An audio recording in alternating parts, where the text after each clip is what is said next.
Dahsyatlah korang. Tapi korang kan nak lagi dahsyat, korang join lah pertandingan band showdown. Boleh menang RM1,000 tau. Wish, banyak tu. Kat mana nak join? Lah, kan ada Carnival KPDN dekat Johor nanti. 27 sampai 29 Jun tau. Macam-macam ada. Nak tahu tak? Mesejnya Kak cerita. Bagaimana pula dengan orang-orang seperti Tuan Hamba yang suka meneroka? Lupa kata itu. Tiada apa-apakah? Kalau korang ada kawan yang kaki gamers kan, bolehlah masuk e-sport Mobile Legend. Juara boleh dapat RM1,000. Kalau nombor 3 pun RM500. Masuk tak masuk?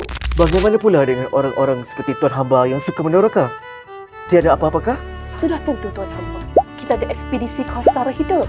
Akan tetapi, semua pertandingan ini perlulah daftar sebelum 23 Jun. Kena join lah macam tu. Duit dapat, friend pun dapat. Tapi jap, kalau kanak-kanak macam mana? Adik saya dah lah 10 orang. Jangan risaulah. Ada je aktiviti untuk kanak-kanak. Diorang kan boleh join pertandingan mewarna. Hadiah pun bukan biasa-biasa. Selain itu, ada sesi meet and greet Didi and Friends dengan Omah Hana. Tak payah risaulah. Confirm diorang happy. Oh, kalau macam tu kena daftarlah sekarang. Nanti slot penuh pula. By the way, akak siapa Akak? Siapa akak?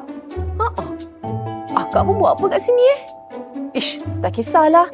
Yang penting korang jangan lupa saing ke Carnival KPDN Zon Selatan di Puteri Harbour Iskandar Puteri Johor pada 27 hingga 29 Jun ini. Jumpa korang di sana.